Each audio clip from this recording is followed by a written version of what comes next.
welcome to the Same 60 Podcast, episode 1. I am joined today by Liam. He is on the right, he is on the screen. And then we have Michael, who's to my left, like physically and on the screen. Of course. Which is pretty cool, Of course. With this being the first episode, I think I'm going to explain why the podcast is called Same 60 and why we're even doing this.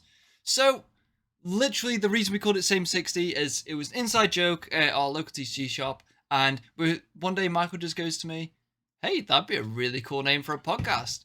I was like, that would be a really cool name for a podcast. So we stuck with Same 60. And I've always wanted to do a podcast. I'm just lucky enough that I have friends that are willing to join me for this. And that's pretty much what the podcast is. It's not going to be a competitive podcast, by the way. We're not going to be going over regional results for the past 5 months. We're actually just going to talk crap, really, and just have a laugh. And that's what the podcast is. Does that sound good? Yeah, especially the crap part. I think that was a pretty good summary. So we'll be talking about all of these two's decks. 'Cause, they're awful. Yeah. As always. But since it's the pilot episode, a lot of the topics we have today are actually going to be sort of first experiences with the game. So I'm going to start with you, Liam. What was the first deck that you played, and what set was it? What set was it? So I think the first set I played in was Evolving Skies. It would have been very end of it. I got into collecting first, and at first I was going to start with Chilling Reign, never got into it. Then got into Evolving Skies, which is like arguably a huge mistake because that's probably one of the most expensive like full sets out there. Yeah. The first Pokemon I actually ended up going with. I got visual representation here. He's come planned. He's planned. He's ready. I think it's here. It's Leafeon! Oh, So, what a good tier 3 deck. Tier 3. Tier 3's generous. Competitive Pokemon. I didn't know anything about the game at all, so I went to my friend Murdo, who, if you watch my content, you'll know him. I said to him, "Listen, I love grass types. I'm a grass main. What would you recommend as a deck?" And he said, "Well, this one is good, and this is a list a mate of mine has. It's good, but it's not brilliant. Like, it's not going to do too well." Ended up going to my locals, and I did all right with it actually. And it went well until Fusion Strike Mew came out, at which point the treat cost was 0, and Galar Mine made it do 120 damage, and that's just simply not enough. No. So, it was a really fun deck, and I've still tried to make it work as recently up until now. I've got Spidops cards to try and make Leafeon VMAX work. The cope. It doesn't, and I really want it to. So that's me. Well, one thing, Liam. I don't think I've ever heard anybody describe themselves as a main in Pokemon. A grass The main. Pokemon MOBA. Oh, yeah, dude. I mean, you main grass types. All I've learned is that Liam tried to touch grass. Didn't work. Yeah, we should all probably do that at some point. Don't worry about it. Don't worry about That it. that requires finding the house key. Yeah. I mean, there's no greenery actually out there. It's just a car, so it doesn't help me. Yeah, but you could use the car to go to a field and touch It grass. requires missing locals. That is a lot of effort, though. Yeah, so instead I'm not going to touch grass, I'm just going to play grass types instead. Well, that's fair. Fair. Eh, That's very as fair. as close as Liam's gonna get. Card games are better, I'd say. Grass overrated. Yeah. The dad jokes, man. Already. You're not even a dad. Well, Michael. Oh god. Now over to you. What was the first deck you played? And what was the You first see, format? so I'm a baby. so- you are a baby. I haven't been playing for that long, shockingly. The first set I really tried the game, because turns out when you live with two people that play the game a lot, you get pestered a lot, was Brilliant Stars. Yeah, around the time that Arceus came out and all the Arceus hype. And so the locals we go to, the shop owner had a Arceus Ice Rider deck. And pretty simple, pretty brainless. I picked it up and went, why not? And I had probably the worst experience any man could ever have trying Pokemon for the first time. And you still played. What was it? Playing against Malamar, which was awful. And then Fusion Strike Mew. So It seems like Fusion Strike Mew is probably going to be the bane of all of our existences, because pretty much mine is also a complete Fusion Mew. That was So Reese, go ahead. What deck did you start with? Rapid Strike. What did I start with? I'm kind of a little bit of a granddad compared to you two. Weirdly, I used to play way back in the day, during like break format. I can't remember what set it was. I played for a while. I played very on and off though, and I played super casually. So like I remember playing Arcanine during the break format. It was kind of like a tier 3 deck. It wasn't great, but it was fun. And then I pretty much quit like a month after starting, so I didn't really play. And then the first deck that I picked up when I started playing again, which, funnily enough, End of Evolving Skies is the same as Liam. So I get the wallet crunch that set was for a new player. I played Zacian V. Zacian V. I know. We're learning new things. I literally picked. What? I picked it up, and I played my first ever experience playing when I came back after quitting from break format was a locals. It wasn't a casual. It wasn't a casual like night of Pokemon, and I came second with it. What? Granted, Zacian was Awesome. a very simple deck to grasp. It's pretty much just hit and run. But yeah, that was my first deck. That is surprising. Zacian V. Yeah, What? Sword and Shield Zacian V. yeah.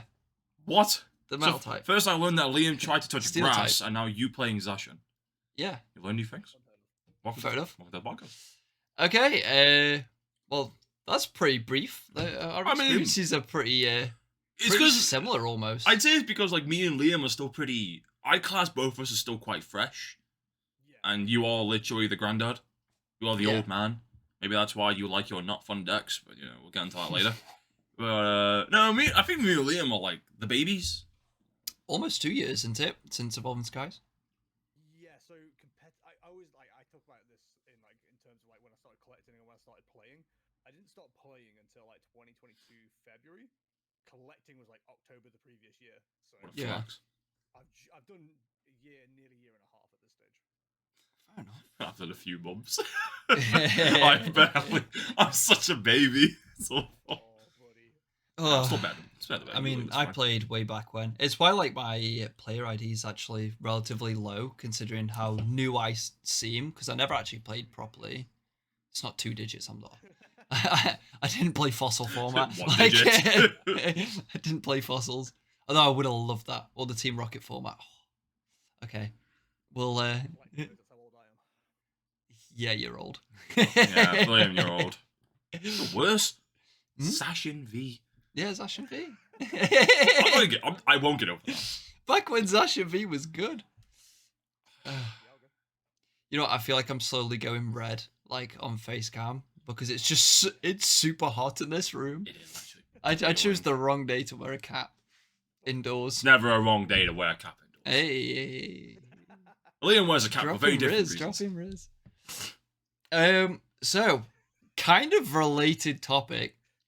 Next one is like, what was the first deck you fell in love with? Because obviously you played your first deck, it was probably suboptimal, didn't work as well as it should. You probably didn't know how to pilot it as well as you could do.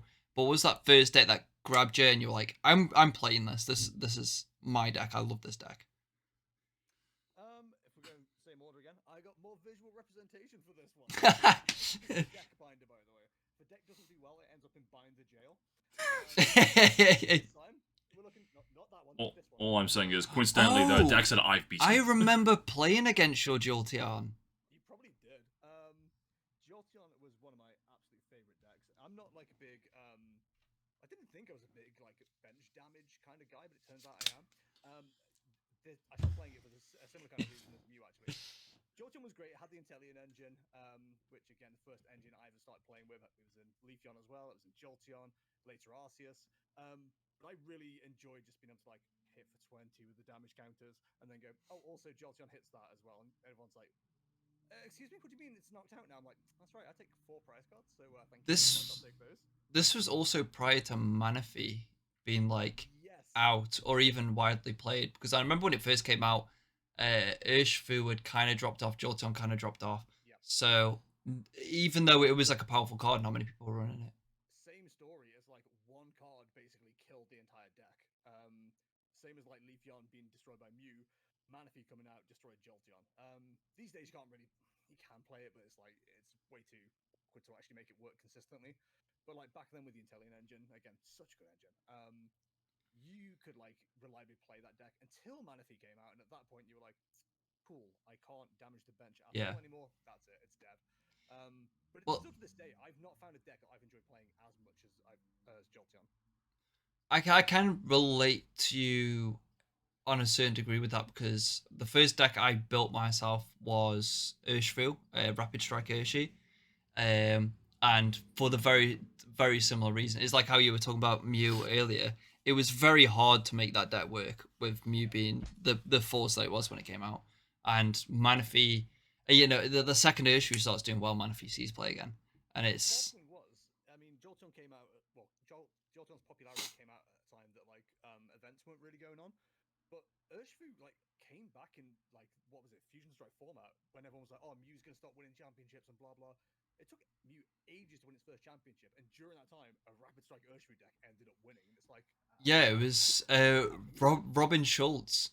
yeah. Weirdly as well, I'm pretty sure this was during his hiatus of competitive play, so he literally just came back to play a couple events and ended up winning with this. I'm gonna be completely honest, insanely bricky Mhm. dark box Urshifu deck, but when it goes, it goes. We're kind of playing a similar thing this format with Urshifu, right? Yeah. Because it's kind of very similar. It's not the optimal way to play it. Well, it kind of is now, but you lose the Intellion engine, so you kind of have to play the Intellion VMAX. So it's like Urshifu it's one of those cards that's like insanely powerful, and it will keep cropping up in the format until it rotates. Yeah. Kind of like Mew. Mew's the same. Mew is probably more of a powerhouse now, though. Urshifu is a lot like Mew in like a sense that the card is just so broken in design that people will always just try and play it. Like in the current few regionals, you will always see an Urshifu player or two in day 2, and when you watch those players, they are insane. They know exactly what they are doing. It's just one of those decks that until it rotates out, you will just see. It's one of those decks that the people that play it are so good at it and are dedicated to that deck. Yeah. Even during Fusion Strike format with Mew being so popular, there were people with dark Urshifu being like, you know what? Why not? Yeah, well, why not? Why not? Also, I've just noticed your t-shirt.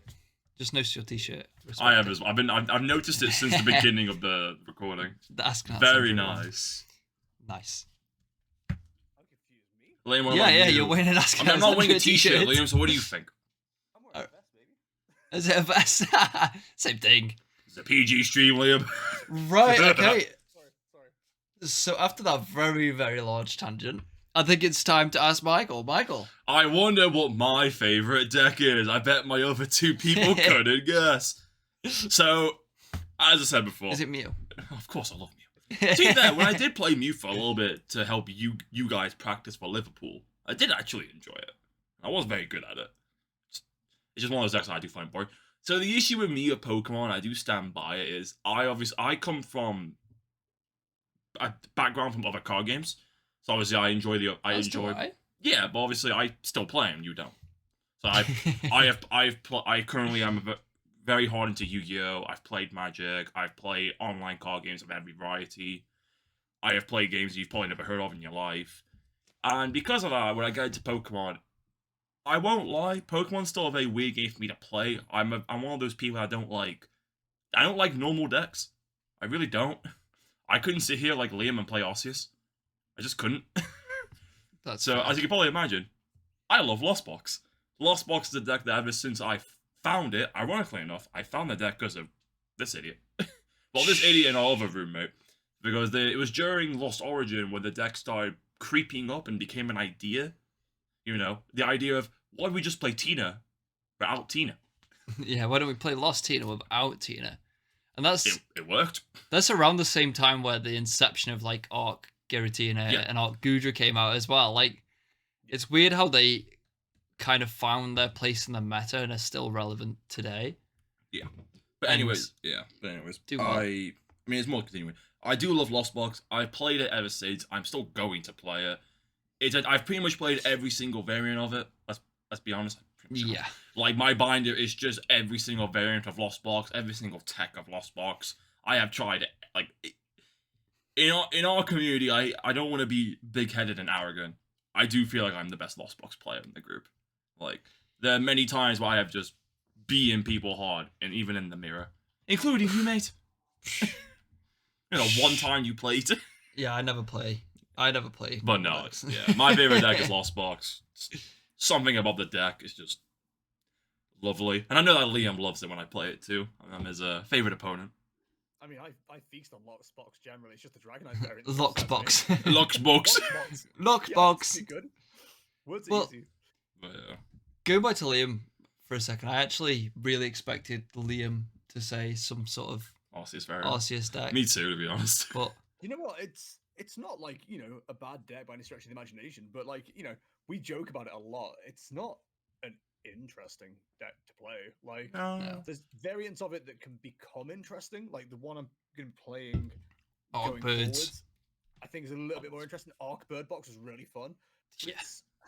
It's got a very simple game plan, and I forget his name. The Cashman on Twitter, whatever his name is. One Cashman. Yeah, Funny man. I forget his name. I feel really bad.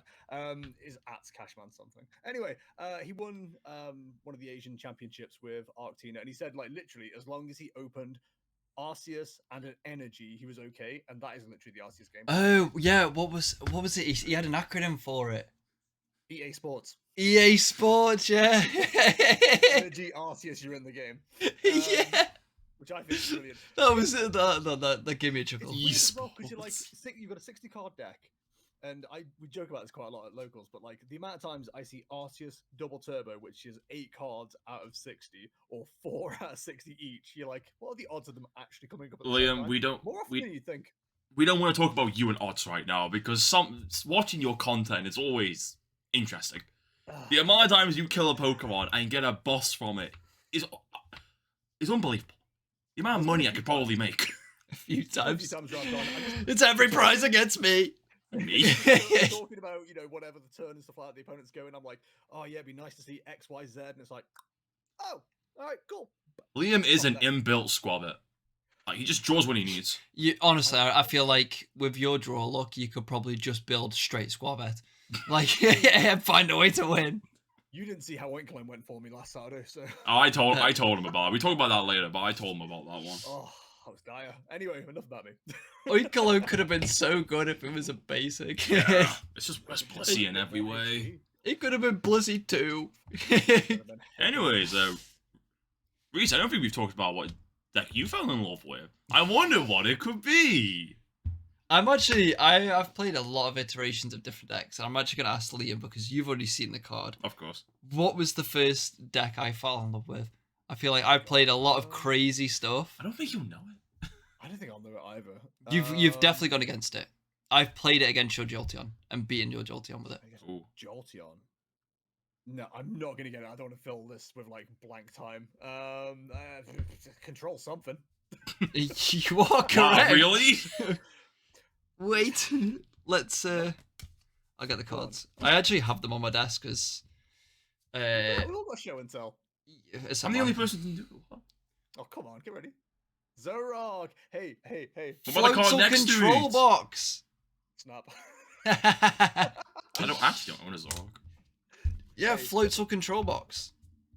That's not all actually. I actually ordered enough to make sure I can build a deck. What? So I have. Weirdly I have Zorog. enough, Well, you Golducks, Liam. Don't worry about your Golducks. weirdly enough, it was actually Arceus that kind of was the reason I stopped playing Floatzel, as there was just too many basic energy to deal with. And at the time, this was when you were playing Floatzel. This was pre-Miltank, I'm pretty sure. Yeah, and more Brilliant Stars. yeah, and it was at a point where you had a lot more options, and because of Inteleon, you could just find the switch out when you needed it. So it's not like you could just crush and hammer the active and hope for the best. Yeah. But it was a fun deck. It was a super fun deck. So, what I was see. Floatzel's main attraction? You could loop any item, So pretty much cross switches, crushing hammers to stop you decking out. This was pre-Pidgeot V as well. Mhm. So rather than running like the Silene Yelchi combo with it, you could actually just loop Palpad Ordinary Rod, and then you could use Roseanne's backup, which is like really suboptimal when you think about it. But you could pretty much get them in a state where they're locked out of the game. They can't do anything, and then loop your entire discard back into your deck. Like you could just put it that way, and you had access to all your resources again. It's like I remember playing a game against I think it was Chris at locals, and he was playing Stun Journey, and he opened particularly bad, and he thought he was going against normal Zoroark. So he played down 2 Stun Journey, which is like great. Like I can work with 2 Stun Journey because if you're just sitting on one, it's very easy for you to just power it up constantly. But he had 2. So it just meant, a couple bosses here, loop crushing hammers, get him. I think that game, because he ran 2 to 3 training core at the time, I ended up discarding something like 36 energy using crushing hammers. Bloody hell. And like it was that match where I was kind of like, you know what? I actually really love this deck, and I played it for a good while. The head shaking from Michael. It's when the downfall started. Yeah, it's actually this was the deck that made me fall in love with controlling Pokemon. Because I'd played Stun, I'd played Burn and like Magic, and You've also played like heavy combo. I've also played that Heavy logic? Combo. But You also played yeah, two. but Torbran was fun. So you also Heavy Burn played was two. fun. Two. I win the game. Yeah. And like the other attraction was because you could play the Dusknoir that shut off special energy. You actually had a really good Mew matchup because Crushing Hammers plus Dusknoir is a very hard thing for Mew to deal with. Yeah, I think I've seen the Dust Noir. It's not fun.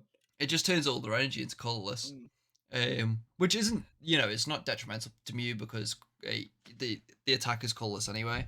But it's like just means they took 2 turns. They have to equip 2 energy to actually power up one Mew, which is great because then just crushing hammer, you're fine. I mean, back then as well, with Fusion Strike being the more popular one, I mentioned it shuts off Meloess completely as well because that is psychic colorless. So Yeah, you're kind of protected. You were kind of protected that turn they 1. have to use the VMAX. Well, not turn 1. You were protected from it when you got it down, but then you also ran like 3 Fana waves as well.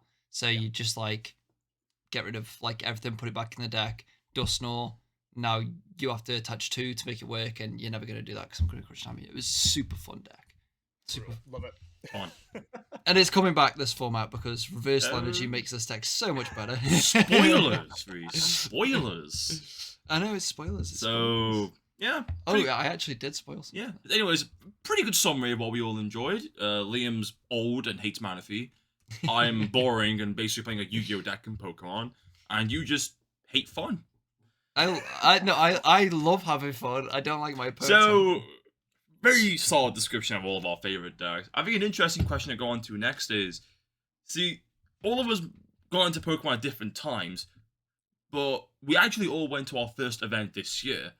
In my case, that'd be EUIC London. I think for both of you guys, it was Liverpool this year. Yeah, Yeah, me correct, and both of Liam you. actually played each other. Indeed. That was actually really funny. And by played, I mean we played the first couple turns out. I had a bad hand and was like, you know what? I could play this to a draw very easily, but I can't be bothered. Basically, Therefore, you can have the win. Liam smoked you. Got it. Good job, Liam. No, Reese But, was like, super graceful actually. But we'll get into that Be when we nice, talk about the no. experience. Nah, we'll go. Also, to start with you, Liam. So I'm interested to see. Well, how was your Liverpool experience? Well, it was interesting because I did this at EYC as well. I was between about 45,000 different decks going into it, and I ended up playing the most boring, easy one. I went R6 Marathon. It was pretty fun. I enjoyed it. It was an interesting run as well because again, first time playing. I'm not huge or wasn't huge into competitive stuff at that time. If I remember right, my run was something like 4-3-2 overall. The 2 ties was one at the start, and the other tie was 1 turn off being a win for me, which is probably the most frustrating thing of it all. So, so 1 Lugia beat that. It was mixed between playing Lost Boxes. But the main couple of games that the highlights are probably like the game between me and Reese round 6. Reese had a bad hand, but also you said this yourself. Like, I have the deck that is like the worst for you because you have Yeah. very much an anti-meta deck. But Other than not I great. think Reggie's was probably worse for me because Mm. it was playable against Arctura. Yeah. I'll tell what the deck was later on. No spoilers. Yeah. Oh, But yeah, like it played okay because I ran Path against Arctura and could very easily one shot it, given a couple turns. But it was still like not favorable because it's just you have to get going before you can do anything.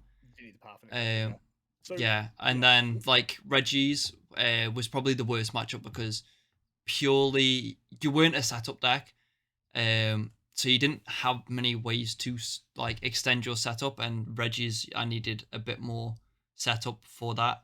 So if I open suboptimally, or even like an average hand, probably still loses to Reggie's, which Yeah. was unfortunate. So at round 6, after that, I think I went. What was it? 4.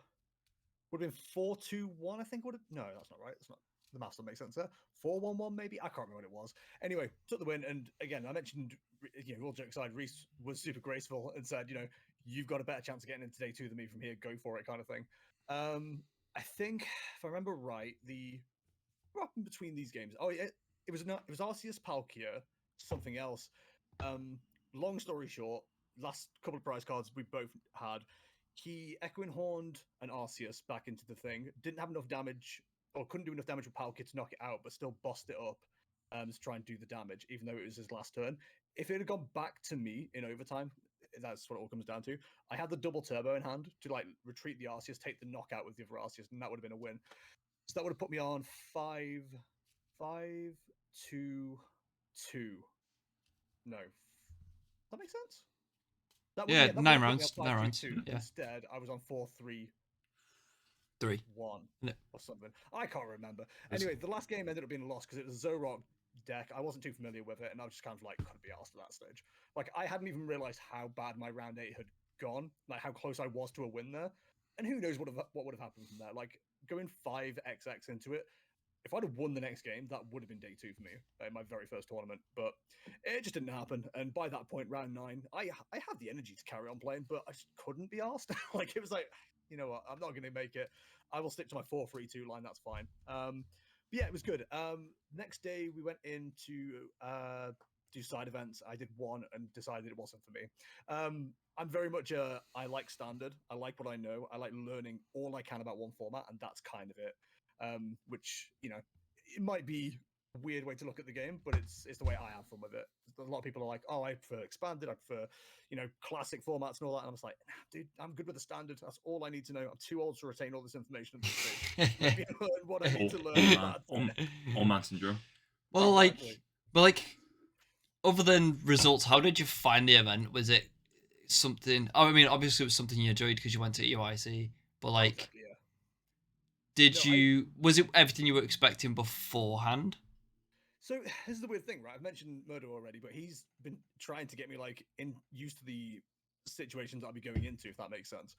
I didn't really go in expecting much. I hadn't really watched much in the way of streams beforehand and stuff like that. I watched a couple, but I wasn't really familiar with the format. So I was kind of learning as I went there. And I wouldn't say it was a good or bad experience either way.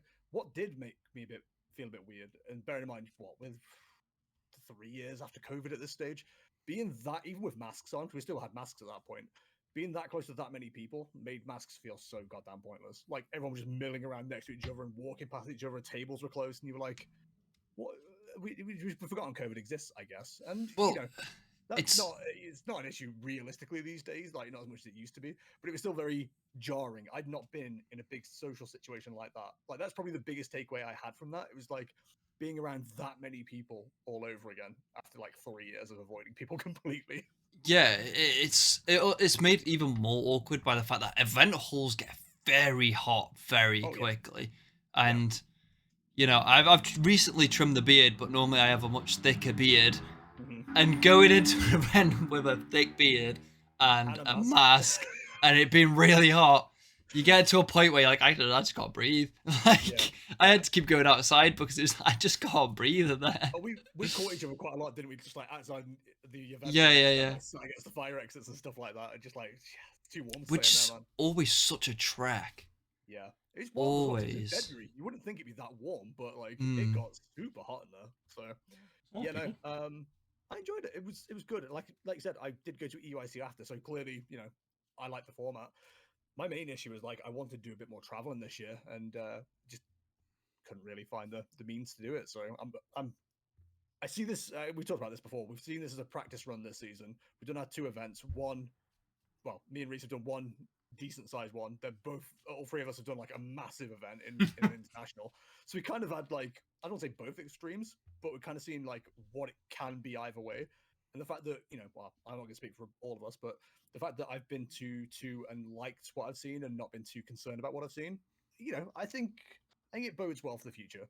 I don't know if I'd go to NAIC with how many people could be there. Like, that could easily be a 3,000 people event. It's not going to be because they've limited the numbers, but they were talking about that the other day. I mean, maybe next season, this is where we see like the big event halls, because they sound out instantly. Mm-hmm. Like we need bigger events, because if people want to go, like, it's a missed opportunity, and it feels like such a fight. Like, I remember when trying to get his tickets for EUIC, it was I mean, for everybody bar me, I literally just like woke up to my alarm 2 minutes before, clicked the button, went back to sleep. But for everybody else, like, it was really nerve-wracking. I don't think I was gonna say, you didn't get onto like the 3rd wave. Yeah, and it's funny you say, "Oh, I woke up 2 minutes for my alarm and did it." I woke up like an hour. I woke up an hour before it started, ready to do it. All my information. I made sure my payment was done properly and instantly. Didn't matter. And I go, and then Reese knocks on my door, goes, "Got a ticket?" Did I tell you how it went for me for EUIC? No, you never told us actually. I won't say too much, but I was basically taking a break in the bathroom at work.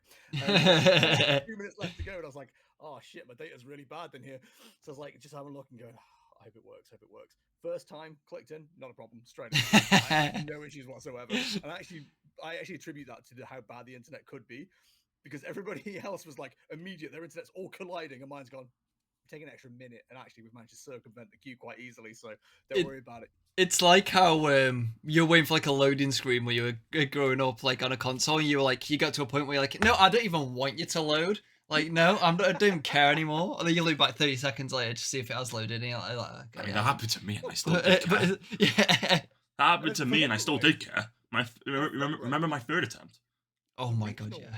The regionals wasn't too bad. Like, I think I got straight in, but they did sell out almost immediately. It was Liverpool was. I don't know. Liverpool was 15 minutes after tickets went live. They were all gone. Yeah, there you go. But no, yours was super funny actually with EUIC, because you got your ticket, the connection just wouldn't let you pay. Yeah, so I had the Circle of Death, as old console players used to go by. Mm-hmm. So by the 3rd attempt, I got in. Then the payment wheel came up, and it just wouldn't process. The big wheel of death. And I'm sat there behind our local shop being like, "Lads, I'm scared to refresh." Because keep in mind, if I refresh and it takes you back to the beginning, that's it. That's the end. Yeah, you're out. And by the end of it, our mate Matt just goes, "Just refresh it. Just get it over with. Refresh it." Luckily, we're all good. Nice. Well, I told you to refresh it like a million times. Yeah, but like, when you've tried the 3rd attempt and you're panicking, and it's your first event that you really want to go to. I get it. Which leading on to that, Reese, it'd be interesting to find out what your first event was like, because I know you 2 went to Liverpool, so. Super crazy. I actually did. I took. Okay, so obviously you guys know this, but I took a very heavy control build of Blissey, so it was more control than it was Blissey. The Blissey was more there because I didn't own Flying Peaks, like pretty much. I didn't own like Flying Peaks or any way to deal with Lost Box. So I was just thinking, I run a lot of special energy anyway. Blissey's probably I dropped a card. Blissey's probably like a good call for this. Like, it can deal with Lost Box. And I was also like running like 2 Marnie, 2 Judge, because it took a while to get going, and I basically wanted to break it until I was done. And honestly, MVP of the tournament was probably Miltank. Miltank Powerful Energy is a hell of a drug. When the first two decks you go up against is Arc Flying Peak, which you literally just go quick ball, Miltank, switch into it. Okay, I'm never gonna deck out. You're gonna deck out. I win. Like that's pretty much how it went. Um, and then my second round was against Connor Bird actually, and this was super like nerve wracking because it was like my first event. The only people I'd really played against were local, and it was like the first name I recognized from like people who take the game pretty seriously. It's like to get that round two was scary. Um, I did come out with a win for pretty much the same reason as Connor was playing Vicavolt, and it was like the Vicavolt Turbo build, and I think the only out he had was Zapdos.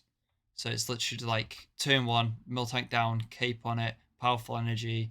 Next turn, powerful energy, boss, Zapdos, KO, get him. Like that's pretty much how that went. So I won. So like Miltank was a real MVP. What did I go against third round? Third round was Lugia, and Lugia has always been a really easy deck to control because there's a lot of special energy hate in the format right now. So I won that, no problems. It was actually only a one game match. So I won that.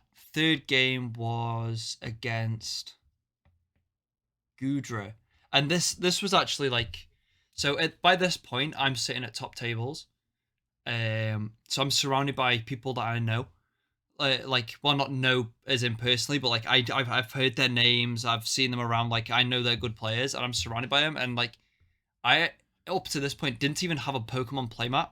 So I'm at top tables with a Magic the Gathering playmat playing what is essentially Jank.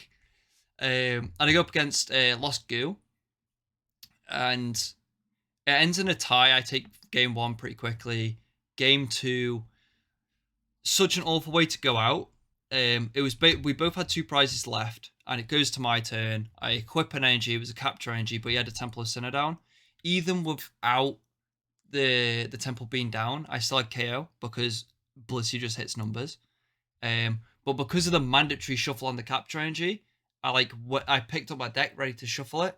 Didn't look at the bottom card or anything, and my opponent calls a judge over, and the judge basically rules it as an illegal deck search, even though I literally didn't even see what the bottom card was or shuffle or anything like that.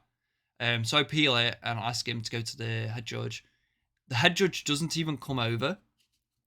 They just so pretty much the judge at the time just went over there, told him the situation, and obviously this judge has got my perspective and this other player's perspective, and let's just say my opponent was probably more known in the community than me, so I feel like they were probably their integrity was probably better than mine. Comes back and basically comes with the same ruling, which was a dual prize loss. And because we both had two left, the dual prize loss means I lose that round. And then because it's a super grinding matchup, we just didn't have time for game three, and it ends up in a draw. And then next round, I'm not gonna do too many. Next round, I'll pretty much end it after this one. I was sat next to my idol in Pokemon. I was literally shoulder to shoulder with Sander, both of us playing control, both our opponents just sort of looking at each other. It's just like, why? Just why? I unfortunately did lose that one though because I broke both games, which happens. And then pretty much didn't do too well after that. Hit every bad matchup, hit Reggie's, and gave you the win. And then I was like, I've got a headache. It's too hot in here. And then I dropped. But Liverpool was super fun. It was my first event, and I feel like you can second this, Liam. But like the atmosphere in there was amazing, and it was super new player friendly as well. I'd agree with that. So I'm just quickly looking. We took each other on round 7. It was. So I was 1, 2, 3, 4 wins at that point.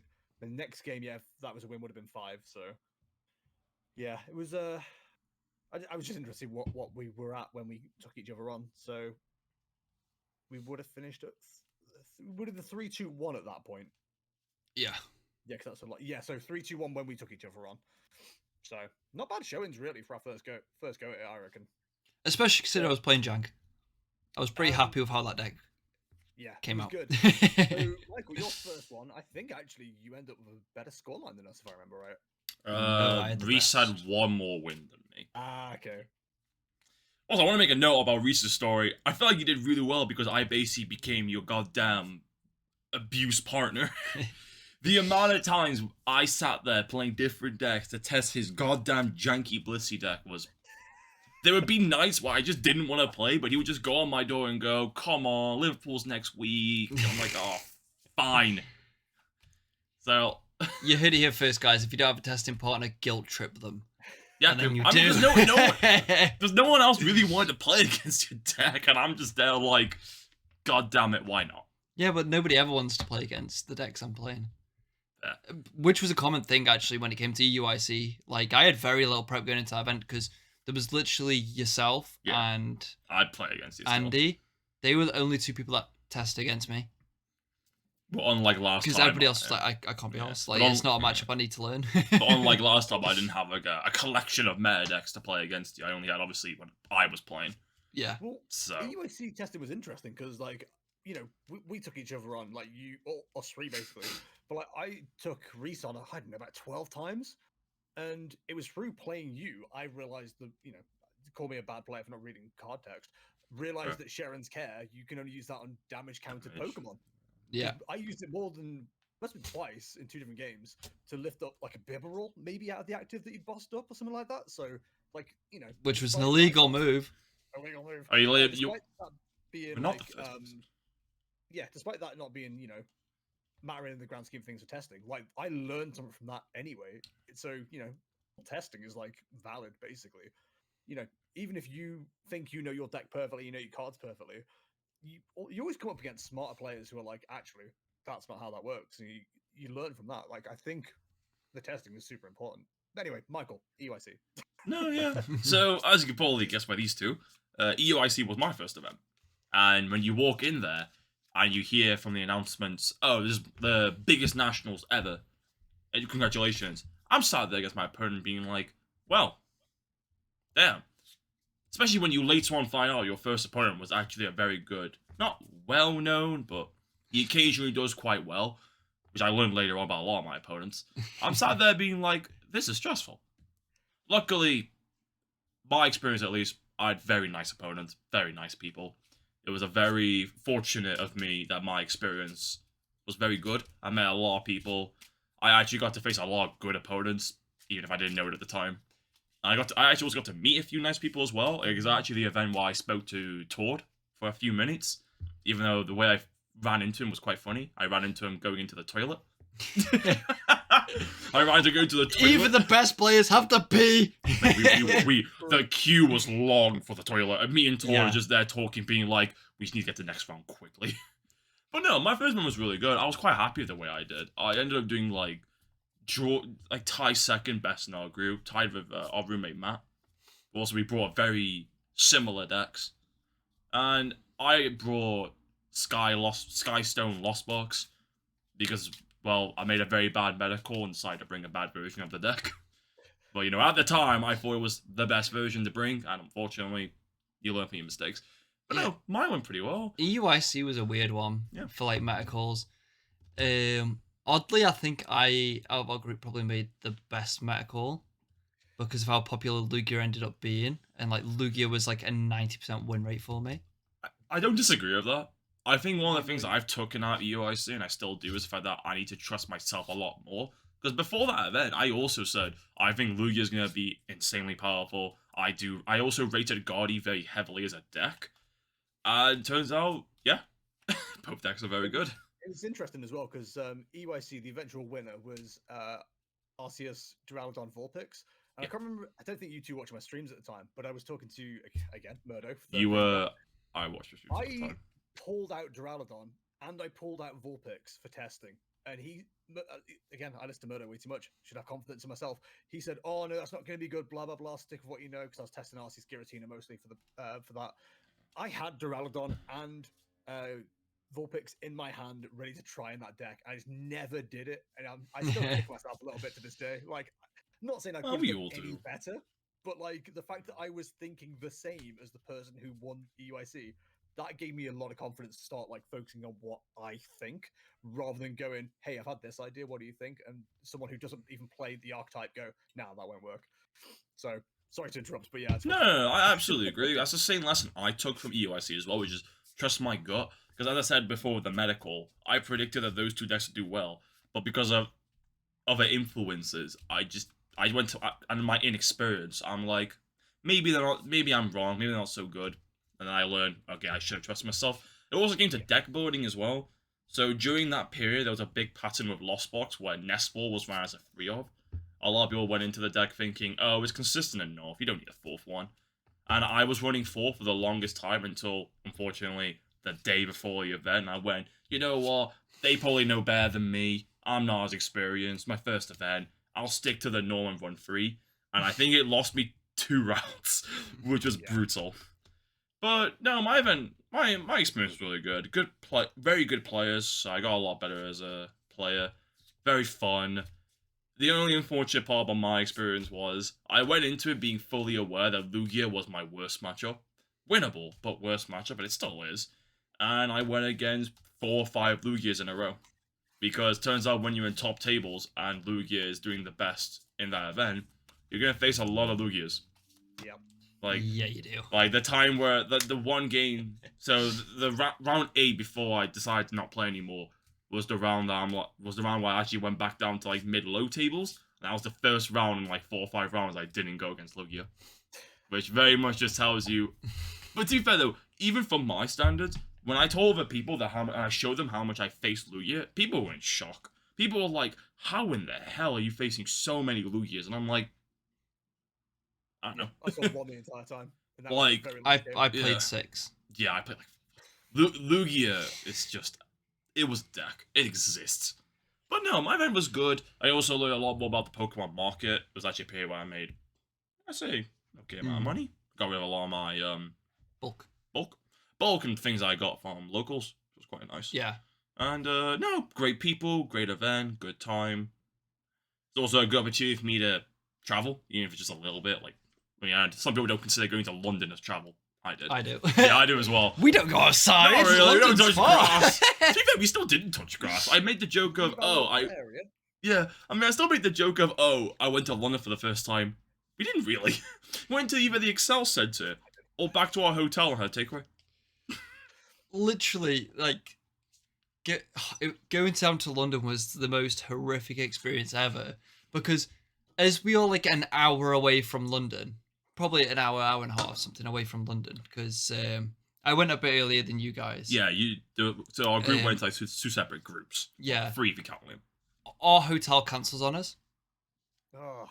And this was the second time that we'd had a hotel cancel on us, but this one was like on the day where we're supposed to be checking in, and we're like nearly there, and they're like, yeah, well, we're gonna give you a refund, you can book somewhere else. And we're like, well, we don't get the money back for 5 days off of a refund. And you know, I don't just have like London hotel prices sitting in my back pocket, like a good few hundred. Well, I think it worked out pretty nicely in the end. But like, it was super panicky. It's like, why did you wait till the day to cancel? Yeah.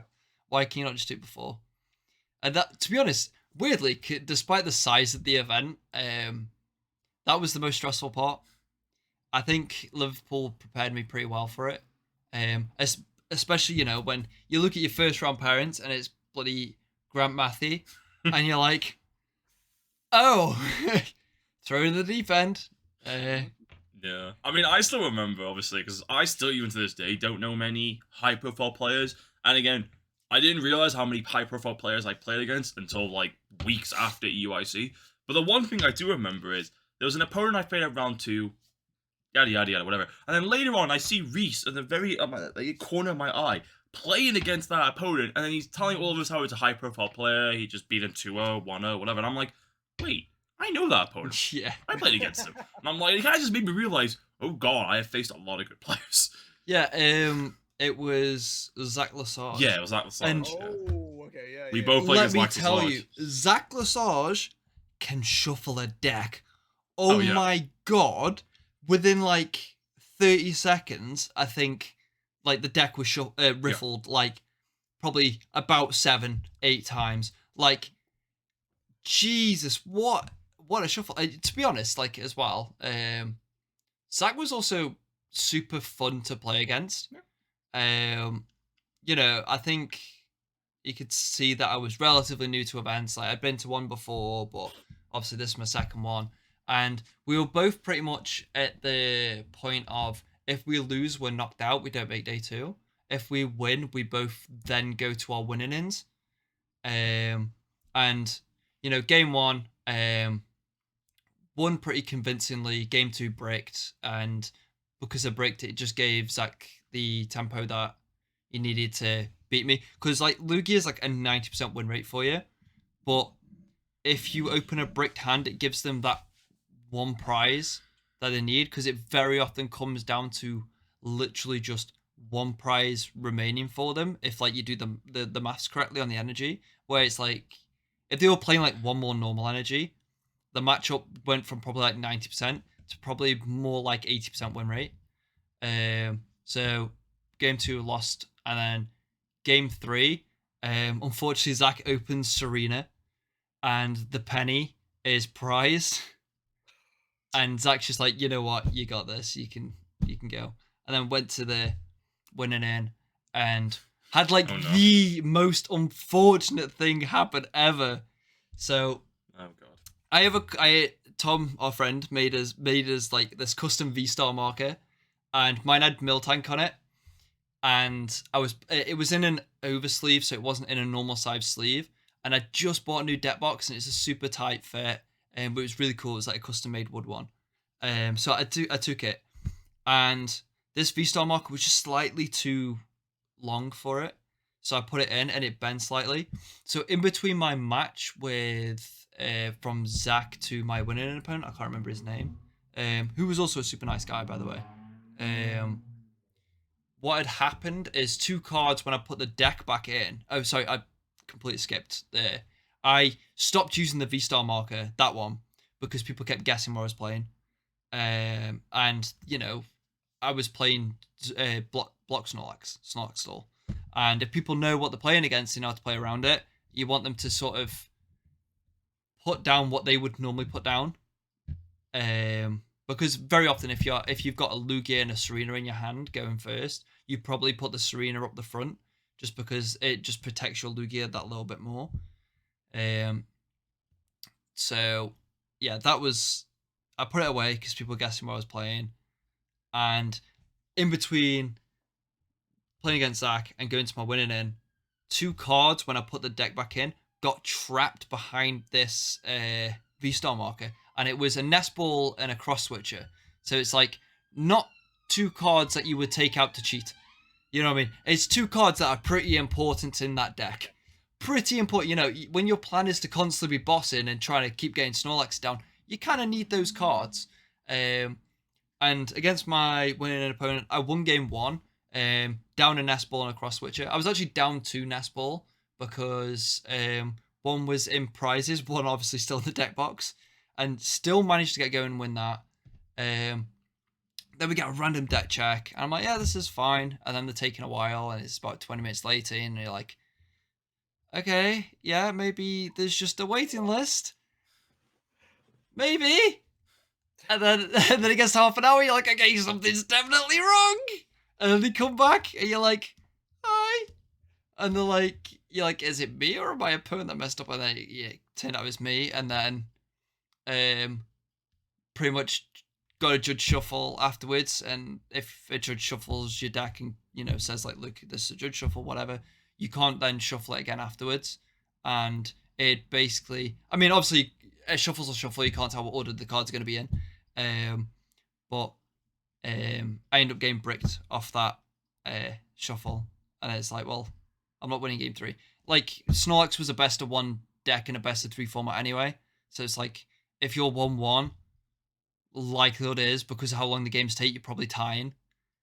But like, I bricked, so I just said to my opponent, Luke, have fun in day 2, enjoy. And given the amount of Lugia that actually made day 2, I feel like I probably would have done pretty well. But if we're doing a quick EUIC stories, I had a judge called on me twice because of mistakes I immediately realized I made. Round 3, I ended up attacking with Arceus with double turbo and something else. Temple of Sinnoh was in play, so I was like, I said he discarded the cards. I went, I can't do that, mate. He goes, what do you mean? He goes, Temple of Sinnoh's in play. I didn't even notice. And then it's twice, by the way, in EUIC. If I was a crap person, I would have got away with murder. Then the other one ended up being a tie because I attached an energy to Bibarel. I must have judged, and then I attached another energy, then used Bibarel. I had to like thin the hand, and then realized straight away I had to attach 2 cards, and I was like, oh, shit, that's another one. That was a double prize penalty, so that ended up losing me the game, which would have been a win. I was 2 prizes off winning. And then the other little bit that I wanted to talk about, which I absolutely hated, round 4. My opponent is the only Miraidon I run into, and I think these two know the story already. But long story short, you're lagging. You're lagging. Your camera's lagging. Give it a minute. It'll come back. Oh, I think you're back. I think okay. You're back. Okay, cool. Yeah, round 4, my opponent is 4 minutes late, which is fantastic. I win he wins the first game. The second game, we have to call a judge over because for some reason he drew 6 cards off a judge. There's nothing in the format that ever says draw 6. Roxanne. Roxanne. Okay, Roxanne. Then. Immediately, yeah. He didn't use it, so he should know that would have been 2. This is probably he probably did it because of Roxanne. Anyway, at least he wasn't drawing 7. True. Called judge over. We told him the story. He got a double prize penalty. I knock out must have been a Miraidon or something for the last 2 prize cards.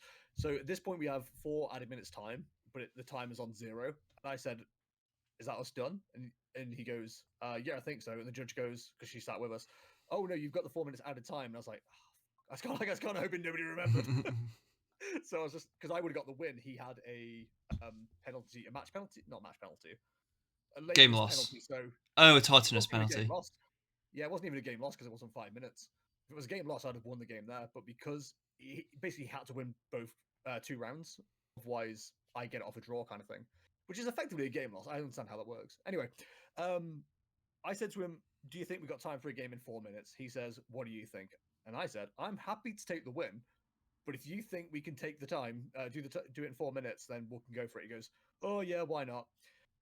I'm not going to get this exactly right. I open my hand. I got a Squovit and an Arceus. I'm like, okay, I can do something with this. No, it was just Squovit, sorry. And Nest Ball. I was like, I can do something with this. Played the Squovit, Nest Ball for the Arceus. Do I see an energy? Do I see a V-Star? Do I see anything else for draw? No. He also had a bit of a brick, but he had an energy on the Regieleki for the 30 attack, the hit and run attack. So he hits the Squovit. I retreat the Squovit, bring up the Arceus, just trying to buy time. He brings it back up because he has Beach caught up. Hits the Arceus. I retreat back into the Squovit. I'm like, I just have to go for it. I was constantly cycling with the Squovit, trying to get like 1 extra card, trying to do anything. Just absolutely nothing. And he ends up beating me, going through the Squovit, and then evolves up to the Regieleki VMAX to take the 220 knockout on the Arceus. And I just couldn't do anything. And I say I couldn't have done anything. I could have really slow played. I could have done of reading the card. Whoa. Okay, right. Common misconception. I have only ever slow played once against somebody. Yeah. And Reese isn't actually a slow player. No, it's just a meme that I think there was one time I did it, and it was literally it wasn't to a toxic level anyway. I was still within the rules, and it was purely because I was against a 90% I lose that matchup 90% of the time, and I was a game up. We were game 2 when there was like 2 minutes left, and I win if the game goes to turn 0 because you can't take the prize in time. Yeah. That's the only time I've ever done it. But like even at EUIC, I got the compliment of like I am the fastest control player they've ever played against. So Yeah, that joke aside, like I could have actually kind of like took a bit of time to stall out those 4 minutes in any way, and I just didn't. I just played as I usually would, and again, me being nice cost me the game. And yeah, for the, if you for really the point wanted of to win there, interest, you definitely could. I finished 4-4-1 overall.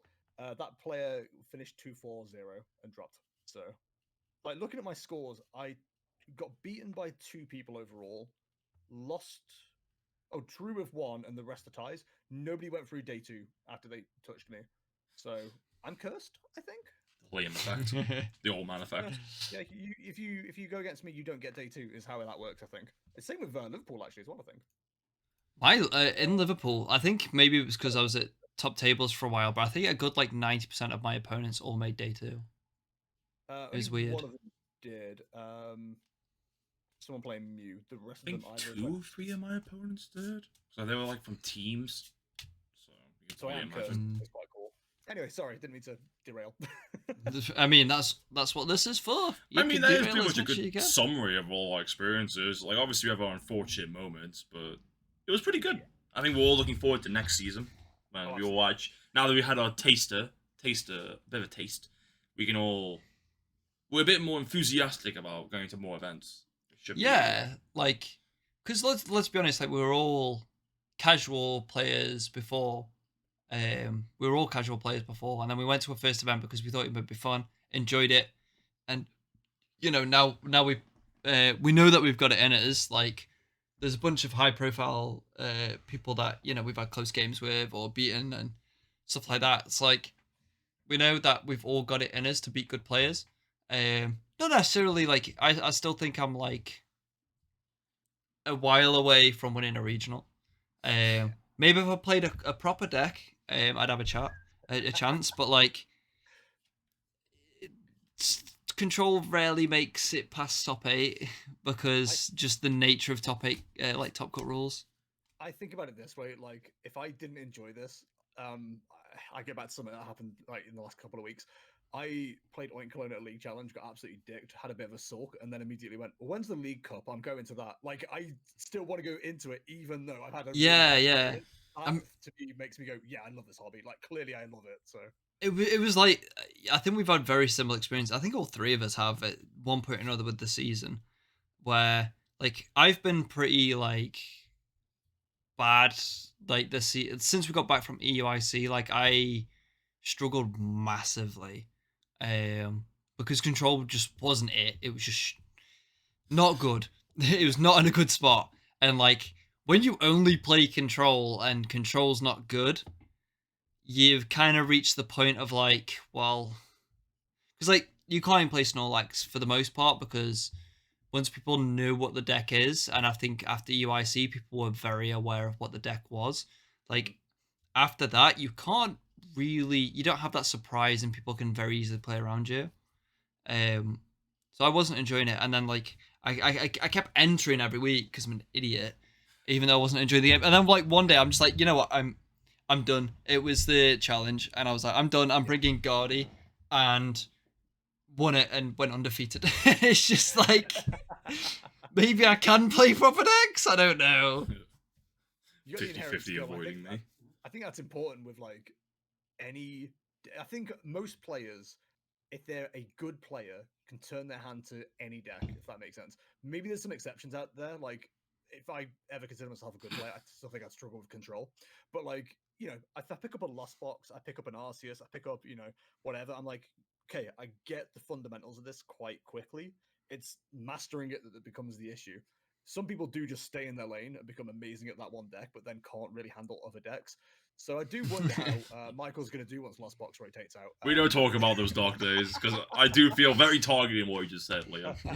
Because as I said, as good as I am at Lost Box, I won't lie, it's the only deck I'm good at. But again, I do feel like I'm very good at that one deck. You've got a year and a half yet, mate. You'll be fine. Yeah, like, what is it? This past month now, I have pretty much gone top in everything I've entered. Yeah, you've done really well. Like, yeah, there's been a good month for me. There's a big meme with me now of I can only seem to get second. Yeah, I can say Like you've top forward I've everything that I've passed the played. curse on. That used to be my Yeah, curse. it's like what? 2 challenges I've got in second, the cup I've got in second, locals I've been getting second. Oh no, 1 locals I got first. So 1 got second, 1 locals I got first. Yeah, Geek has been like a consistent, like at least top 3 for me. Manaflux not so good, but I've also not been playing great decks recently. Like I played Kyurem. Man, I just don't take Geek seriously. I walk jank into versions Geek of playing a Zodax. jank version of Lost Box and wonder why I'm not doing too well. Yeah. But yeah, it's fun. Like I don't know if I enjoy this format as much as I want to. And funnily, if I do, I talked about this in my record today. I do feel like this format has kind of been just a continuation of the one that we just had. Yeah. Even Lugia exists just as a slightly different version, but the power level still hasn't really gone down. The next set needs to have at least one good new archetype, and arguably God of War kind of power jumps a little bit.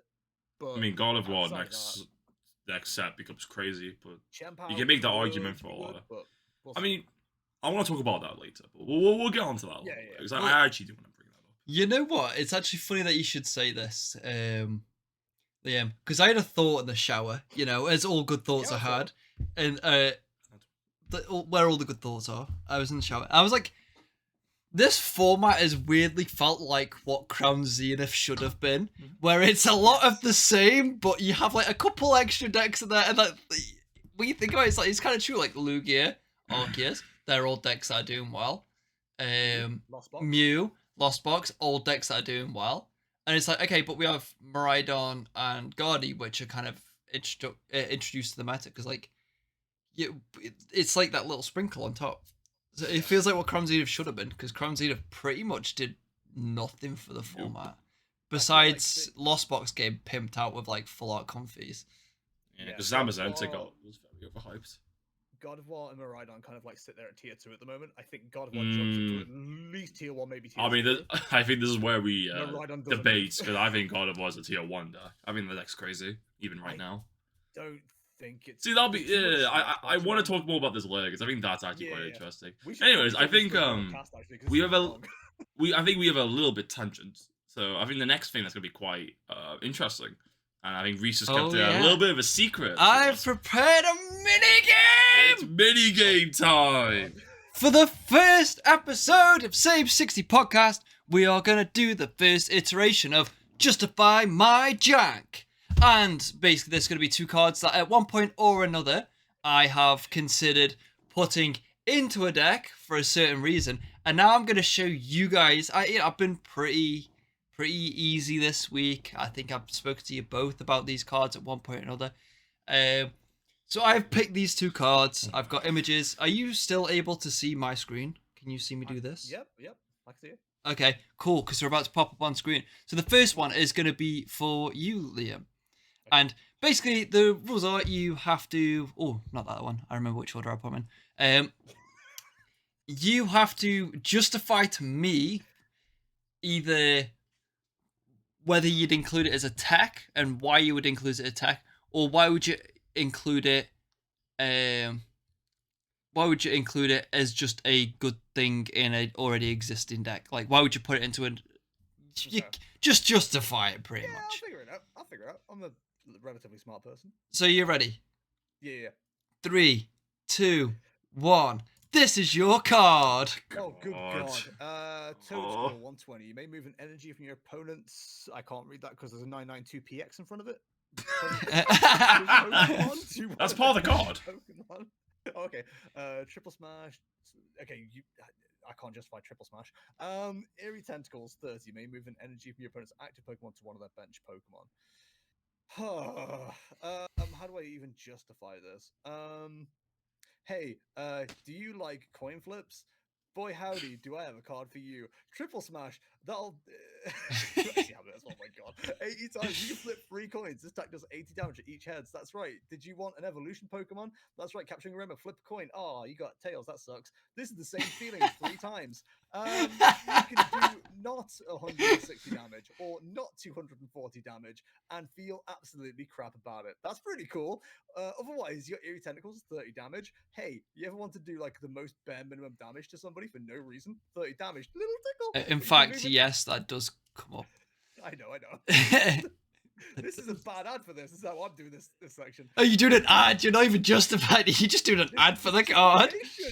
You may move an energy from your opponent's active Pokemon to one of their bench Pokemon. Hey, you see that Pokemon that's probably going to get knocked out next turn anyway? Why not help the opponent by moving the energy over there? That's right. You see that? They were like, oh no, how am I going to power Pokemon? It needs 2 energy. You can help them. Do you feel like a good player? Do you feel like you can get around any situation? You want to handicap yourself even more? Because playing Arceus with no DTE is already hard enough. Why not give them Toad Scrolls? Little Eerie Tentacles. Oh! Ooh, little tickle. Hey, that's now on another letter. Enjoy. Thanks for playing. But There we go. I realized I was also like hiding Michael throughout the entire thing. That I really didn't think about that. I thought that was the thing. It was like you and me, we talk about this card, then it's Michael and you, we talk about I mean, I think my only argument for this card would be, do you want to be like Reese and miss every single coin flip? May I introduce you to Toad Scroll? You don't This card use is triple beautiful. smash. Nah, you triple smash. You fail your triple smash, like you fail triple smashing your women. You fail it every time. I recognize Eerie Tentacles was the way you wanted to go from this. Give for a second. Give a second. Where is it? Listen, if I'm going to justify anything with this card, it is, yeah, do I want my 2 opponent seconds. to be able to take advantage of a double turbo or a rapid strike energy? Anything that gives 2 energy in one go, yeah, maybe you want to move that off. Make it no longer part of the equation. That's the only way I can justify seeing this card. Yeah. Also, the other way you can justify it is you get to run the cool Toad School art, because that has a full art or a trainer gallery or whatever you want to call it does. it. You can run that. I might have to order and that. then you can ruin it by evolving it into Toad Scroll. Justify Celium, that was a very good, very solid argument. I've got one better and even easier. This wasn't your card, but go for it. Oh. My argument's done. Thank you very much. Yeah, but then you couldn't use Toad School, so.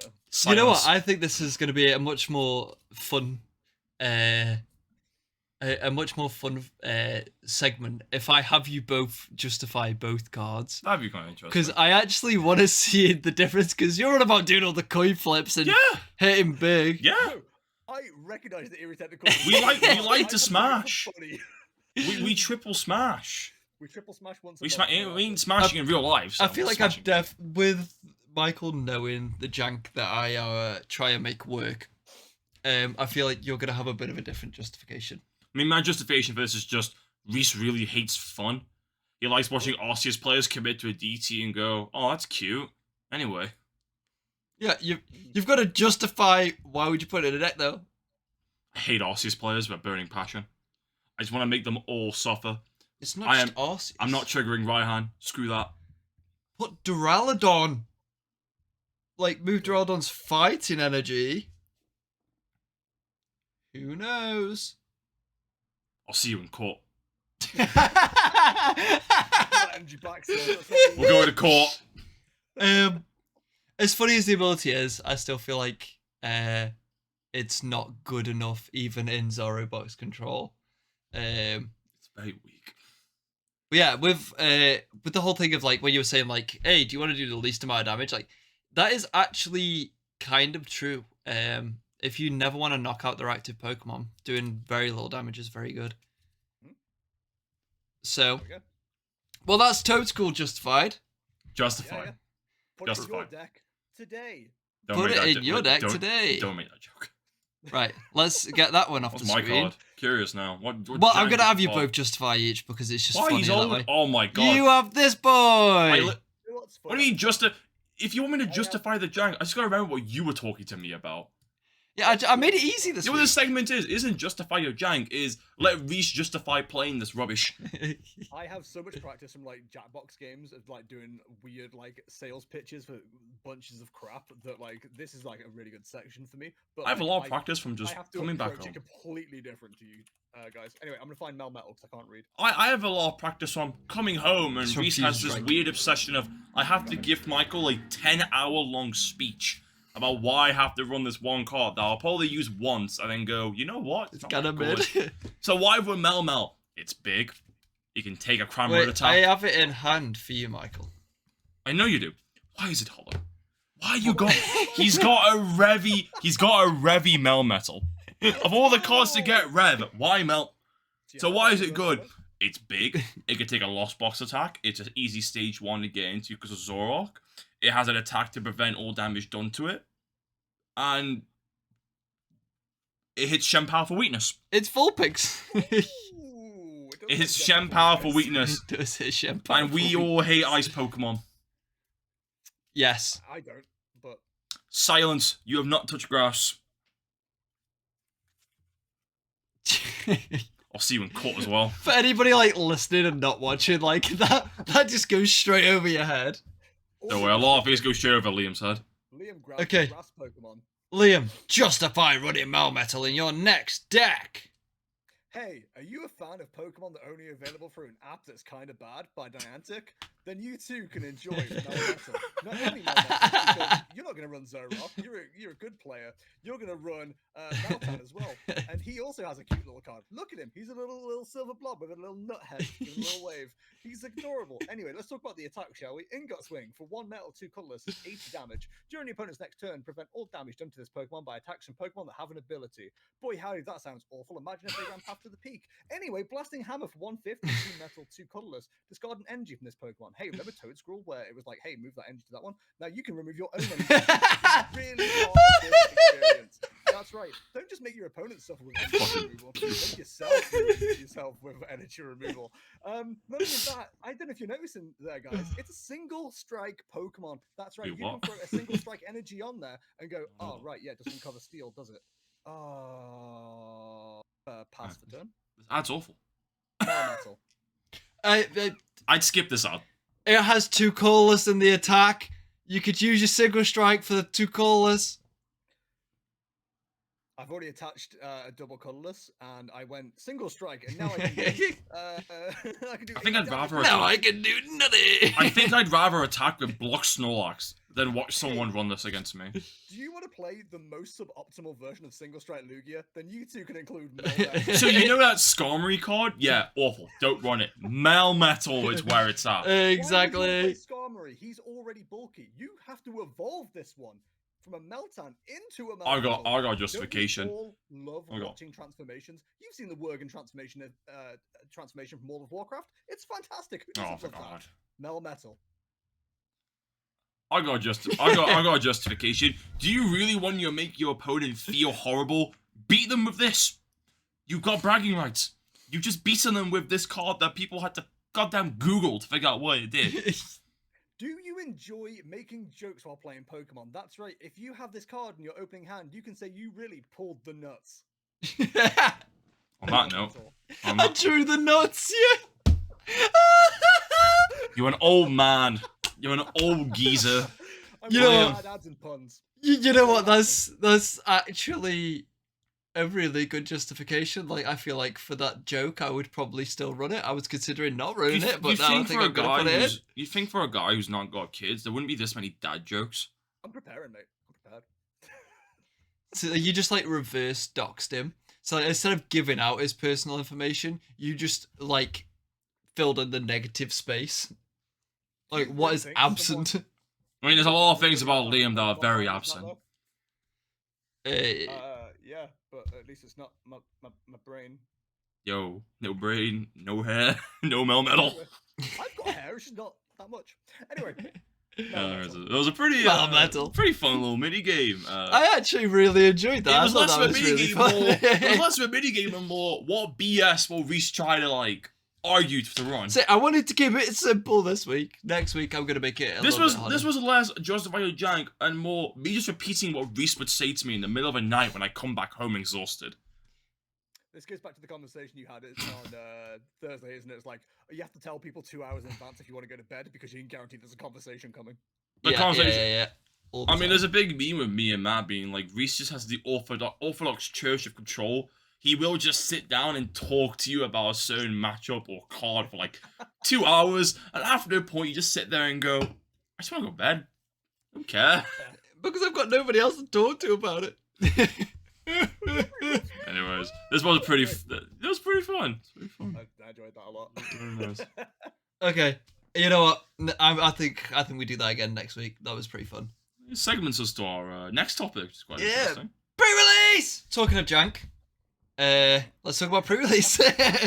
So this week was the Paldea Evolved pre-release for us. We could have played in another one today, but chose Nah. not to because Yeah. we wanted to do this instead, and this has been fun. So I'm actually happy that we skipped it. Mhm. How did your pre-release go? I mean, this is like a really weird question because I mean- I already know how all of your pre-releases went. So, I have a screenshot to tell everybody that. Liam, how did your pre-release go? I love getting first. Fine, 3-2. Nothing special. Once again, funny enough, something I talk about on a video I've recorded. There's a broken goddamn grass card in there, which usually wouldn't be too much of a problem. But guess who brought a Ting Lu EX who has a grass weakness? It me, your boy. There was a hot second where I thought I could just run one Ting Lu and 39 fighting energy. That would have been a legitimate strategy in like 3 of my games. But for the most part, yeah, it didn't go well. But it's pre-release, who cares? My final opponent was my favorite because I beat them by being smart, and then they decided that it wasn't important if they won anyway, which is easy to decide when you've already lost. But whatever. I What just did we used pull? a Rangaroo. Sod all. Yeah. What did we pull? Sod all. Yeah, we did. Best part is I'm not going to spoil this, spoil what Michael's going to have to tell people, but I found out one of the cards you pulled is actually one of the hardest to pull, and it's not the one you'd think it is. The odds on one of the cards you pulled is much higher, or much lower, I guess, than some of the rarest cards in that set. Wait, what? I didn't know this. S- This is where I find out it's a Can card I- that I've given a reason I'm gonna bang my head Can into I a wall. spoil the one card it is? I don't know what it is. Go for it. I'm actually curious. The Tyranitar Illustrated Rare is actually one of the rarest to pull, based on the odds of over 5,000 boosters. Let's go! It was 1 in 800 something, and the other cards that you pulled are actually like higher odds to pull, surprisingly. So like full art Iono. Iono. Yeah. I've No, linked it! no, that's I've linked It's it! actually higher odds to pull than I mean, the Ultra Iono, not only the full art. Yeah, because like obviously the Iona's got the alt art, and then she's got the illustrated one. Obviously, the illustrated one being the more expensive of the two. I'll see if I can Oh quickly my god, I'm find so red. Yeah, you are. You're a red little princess. I'm super hot. If you look in general on Discord, I've just posted it in there. With the Tyranitar odds. The Reddit, yeah, the Reddit thing. That's But yeah, it was interesting. I love looking at these because I did find out as well. oh, that is disgusting. We pulled a Rotom V alt art from, would it be Fusion Strike, I think? Horus is so hard to get to. That was actually, no, it was Lost Origin, sorry. That Yeah. was actually rarer to pull than the Giratina, based on like packs opened by All I'm hearing is several I people. pulled nuts. Just nobody wanted it. I pulled Yeah. great. Bar me. I'm not gonna lie, I've got it. I haven't got the alt art. I've got normals. But yeah, there you go. It was, I do find that quite interesting. The 3 cards I would want at least one copy of are the rarest ones, it turns out. Your mouth just moved at like 10 times speed because your webcam lagged for a second and then it tried Yeah, to I know, play that was, catch like, up. That was like bad. It's the first time quality, Liam's been wasn't it? fast in a while. you were singing Rap God Speed. about Pokemon. You see the outros of my streams, I'm Rap God there. But no, it leads Yeah. on since there's always been a few spoilers. I guess I Yeah, should go. okay. What I did guess you I should pull? go next. I pulled insane. I got the Tyranitar that Liam mentioned. I pulled a full art Iona, so unfortunately not the illustrated, but I mean still pretty good. I also I don't remember the other full art. I sold to you, the muscle dude. The heal. Hero? Yeah, so I got full art of him as well. Well, I mean, I yeah. wonder why I'm after him. Quite ironically, though, even though I pulled really well and definitely made my money back, I didn't pull any of the cards I actually wanted, other than the United Wings cards, because I did want to build that deck. But, like, the only thing I'm looking for on this set are, like, the Artisan Stadium, Super Odd. I didn't pull any of it. Everyone else just there have, like, 3 copies, and I'm just there, like, I didn't pull a single one. That was like one of the big things I did like about that. Actually, I pulled 3 Super Rods, 2 Jet Energies, and I was like, "Cool, that's pretty Oh, much." yeah, what I was Jet as looking well. for, honestly, I pulled none. I got no Jets either. I need 1 or 2. But anyway, no. I pulled nothing. Yeah. No, my pre-release went well. From packs, it went well. And then when it came to deck building, I'm quite proud of myself, actually. Like, don't get me wrong, I got a really strong deck. Like, the promo deck you get. United Wings is actually a really... I got the United Wings, and then I also got Pelipper. The Pelipper promo. And, well, when it comes to the United Wings part of it, I was actually the only person who ended up doing well with it. Because a lot of people went around and did too many gimmicks. They just couldn't make it work. the only player I took on who was United, they won, but they ended up finishing 1-4. I won't name drop, but the only person I took on with United Wings, yeah. They ended up going 1-4. So Yeah, you know. so a lot of people just went in there and overdid it. Like they overdid the gimmick, and I kind of went in there and went, my only way to put them in the bin is research. Why not just use research multiple times? Yeah, exactly. It's Like, not. so yeah, that was pretty much my entire way. I went 4-1, pretty good. Turns out Pelipper is a really good card in pre-release when you can loop research. Yep. Mhm.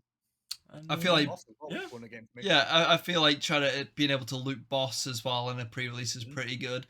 Never came up, but yeah, the Yeah, fact it that must the have been option, nice the to have a option, boss. the option that I could loop boss, even if it didn't come up, was really good. But no, just my opponents watching me loop research, like researching 3 times, they just look at me and go, "What?" You should probably not research 3 times in pre-release, to be I honest. don't care. Go away with it. And then, as Leah mentioned, the broken grass type, the low kicks, I think it was. God. That card, best card in pre-release in my personal opinion. That card was crazy. Like if you had that card, your deck was just a distinct advantage. It was broken card. Like I've said it again, like it's the 3rd, maybe 4th pre-release I've been to where a grass Pokemon has been completely broken. Yeah, because the last one, that promo, that grass, the bug one, Vivian, that card was just that was just broken. Like anyone who had that did well. Yep. 50 damage and then coin flip for Donk. its effect. And if you didn't, even if you didn't get the donk off that, you look at the health and go 70. Okay, I choose burn, and then they're knocked out. It's like you can't do much about that. Well, you can only imagine what I played. The only thing I actually pulled was the full art Lycan Rock, which is ugly and is a horrible card. So I had the Tinkaton kit, and I chose to go funny route with it. I had the United Wings stuff in there purely for deck thinning. Like that was pretty much the only reason. I don't think I attacked with United Wings, bar like in an odd case where I open research. But no, I mainly, to be honest, won most of my games because of Orangaroo, since it was able to shut off one of your opponent's attacks. And with unless you were playing by Excalibur, with energy acceleration being very poor in pre-release format, they very often can't quickly set up a second attacker. So you just make it so they can't use their primary attack, and then next turn just Tinkaton, kill it, and then go back onto a Rankaroo. It was great. And then I also run the Slack Off, which put you asleep. Yeah. No, I went against someone who did that against. It was Louis who did the Ranker against me, and it made me realize I lose to that pretty hard. I'm glad I went against you before you put it in. So you would have probably beat me if you had. No, I did put it in. I just didn't see it. Oh, did you? Oh yeah, because I gave it to you. Yeah. That's the one I gave you, and I got the Wooper that ended up actually losing me a game, not just because it's just because that EX to work. I mean, I got it off, and I got a KO, and then it did nothing because turns out spending 3 turns powering up an EX that doesn't actually do much, and it's just a good boss target for your opponent is probably not a good idea. Do you know what's insane, Liam? Go on. So you know how Michael, he pulled the full art Iono, full art whatever that guy's the dude, and then the name is, Tyrannosaur, all that stuff. That would have been my pre-release kit, but the shop owner switched them around. Oh no, that's not what happened. So I didn't tell you this. No, that's not actually exactly what happened. So earlier that day, me and Matt were basically memeing him. We were memeing the shop owner and making fun of him. And because of that, he got 2 pre-release kits and threw them in the bin, saying, "This is your pre-release kit now. Deal with it." And so when you were like memeing with your pre-release kits, he remembered, "Oh, yours is meant to be the one in the bin. Yoinks one off you, gives me the bin one, and then the bin one turns out to be the extremely nuts one that had insane pulls in it." Well, no, I had the bin one. Right, the way it seemed like you did it was just switch them. No, that was the one from the bin. So it turns out, throw your pre-release kit in the bin. Yep. You will get good pulls. Yeah. Be like me. Be better. Before, wasn't it? It was us 3 and then my partner, and we all had like. I mean, she got the Excalibur one, so that's. Yeah, she did really well. That promo is very desired. Like, other than that, the pulls were trash except for Michael's, and then the kids in the shop, like. We don't talk about that. Their fingers. Jeez. I feel like I'm slowly slipping down this chair. You are. I'm just like, it's colder by the wall. So I'm just Yeah, like I'm boiling. slowly going But down. no, on the chair. pre-release. Like at the end of the day, it's meant to be just goofy fun. We had a good time. But 6 rounds. I think we only ended up doing 5. Yeah, but we we were did. originally like queued for 6, and a 6 mind round it. pre-release is brutal, man. I didn't mind it. Best of one My round deck was is super fun, fun.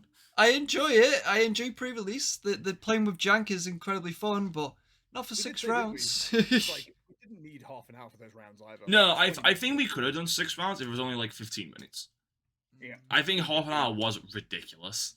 You only had 2 or 3 people. They're the same people going longer than 15 minutes. Yeah, I mean, those people need to just speed up. You don't have to think. It's not that deep. You don't have to think that hard. Oh no, pre-release when You're not in it, CP. Put the decks down. no, pre-release went pretty well. It's always fun playing with new cards, new set. Yeah. I know obviously this format has been getting pretty stale for a lot of us, so it's nice to have some freshness or some new cards. Yeah. And I guess it leads on to one of our final points here, which is now that we're entering a new format with new decks, new set, what's everyone considering playing? Like we got challenges and cups back, so Arcdura. yeah, I think all 3 of us should just play Arcdura. Same 60. Same 60s. Yeah, I think we should all play Arcdura. Arcdura list. No, so one of us wants Vulpix, the other one wants Umbreon, No. and the other one can just go, We've got bend it on the themselves. same 60. I don't want to use Umbreon. No. In all What? seriousness, I'm gonna give Zorro Control Box another go. But I'm also going to be keeping Guardy built because I feel like I can have the ideas for Zorro Control, but the format still isn't shaped up, so it's very hard to build a deck for it, a control deck for it. You need to troubleshoot a little bit of it first. Yeah, like we're entering into a format that has got a lot of speculation. Yeah. Like a lot, as Liam said before, a lot of people are hoping that some of the new decks being brought out actually do something. Shampal being obviously the most hyped, and a deck that I've given, obviously we've spoken about it. My personal opinion of the deck is that it's the king of tier 2. It's the very definition of a deck that just does what it needs to do really well, and it has answers for technically everything. Technically. But then it's just gate kept by having low HP. I don't even think it's that. It's just, it does everything okay, but it doesn't do anything in specific really well. I think one of the main issues with Shampao is, one, it still trades evenly with Cramorant, which is like the biggest issue that any deck is going to have at the moment. And 2, Arceus can take that out still. Like, it would double turbo. If you've got into a position where Defiant Band is the thing, then you're still one-shotting that of an Arceus. And if you can get one-shot by an Arceus, you're not in a great position. Yeah, it's like you're hitting up, but that is less impressive when your opponent is also able to more easily hit down.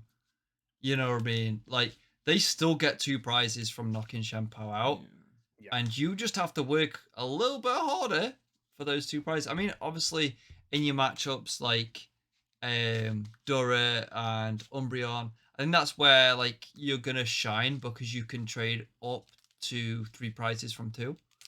I think that's definitely where you're going to shine more. And obviously, Baxcalibur can come in and do certain things against certain decks. For example, like being able to hit, I don't know, you don't really hit anything for weakness, but you can trade pretty favorably into Lost Box with it. No, that is exactly what you're doing against Lost Box. And I mean, the early point Lee about Cramorant, and it's something that a lot of Lost Box, against Lost Box, a lot of people need to keep in mind, is that Cramorant is not a good card. It used to be before Scarlet and Violet, where people were crying for the card to be like out of the game, and then as soon as the set came out, Lost Box players just looked at Cramorant and went, "Why?" Like I call it the Plan B card for a reason. You play it if your deck just doesn't decide to work.